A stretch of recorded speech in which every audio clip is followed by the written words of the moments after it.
సినిమాకు ఎంత divide talk వచ్చినా తెలుగు రాష్ట్రాల్లో ఇప్పుడు పుష్ప ఫీవర్ కనిపిస్తోంది. జనం ఎగబడి సినిమా చూస్తున్నారన్నది నిజం.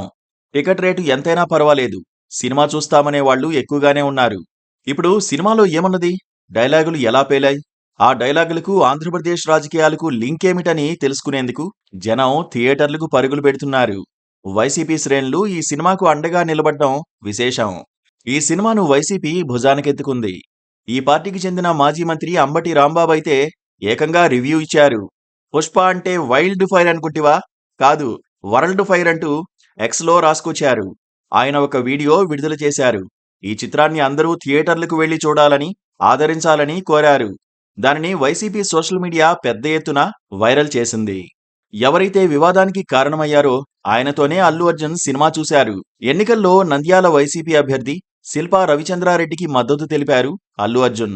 అప్పుడే మెగా ఫ్యాన్స్ విభేదించారు. అప్పట్నుంచి రచ్చ నడుస్తోంది. అయితే అల్లు అర్జున్ ఎక్కడా వెనక్కి తగ్గలేదు. అల్లు అర్జున్తో కలిసి హైదరాబాద్లోని సంధ్యా 70mm థియేటర్లో శిల్పా రవిచంద్రారెడ్డి సినిమా చూశారు. అయితే ఎన్నికల్లో శిల్పా రవిచంద్ర కిషోర్ రెడ్డి ఓడిపోవడంతో మెగా అభిమానులు అల్లు అర్జున్ను టార్గెట్ చేసుకున్నారు. ఇప్పుడు అల్లు అర్జున్ అదే వైసీపీ నేతతో కలిసి సినిమా చూడడం విశేషం. ఆది నుంచి ఈ సినిమా విషయంలో వైసీపీ శ్రేణులు ఎక్కడలేని శ్రద్ధ చూపుతున్నాయి. మెగా ఫ్యాన్స్ తో అల్లు ఫ్యామిలీ ఫ్యాన్స్ ను విభజించే ప్రయత్నం చేస్తున్నాయి. అందులో కొంతవరకు సక్సెస్ అయ్యాయి. ఈ సినిమా టికెట్ల ధర పెంపు, ప్రీమియం షోల విషయంలో ఏపీ ప్రభుత్వం ప్రత్యేక అనుమతులిచ్చింది. ఈ తరుణంలో అల్లు అర్జున్ సీఎం చంద్రబాబుతో పాటు డిప్యూటీ సీఎం పవన్ కళ్యాణ్ కు కృతజ్ఞతలు తెలిపారు. వారి ప్రోత్సాహం మరువరానిదని చెప్పుకొచ్చారు. అయినా సరే మెగా అభిమానులు అల్లు అర్జున్ విషయంలో వెనక్కి తగ్గలేదు. సోషల్ మీడియాలో ఒక రకమైన ప్రచారం చేశారు.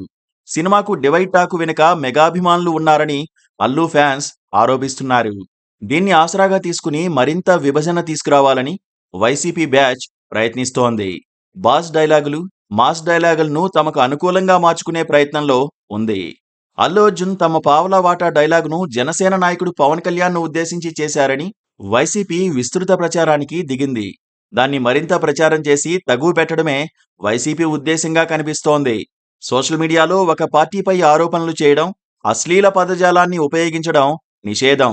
సినిమా డైలాగులు వాడితే చర్యలు తీసుకునే అవకాశాలు తక్కువే. ఆ వెసులుబాటును వైసీపీ వాడుకుంటుందనే చెప్పాలి.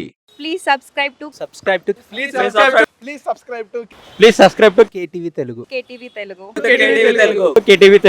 KTV Telugu channel.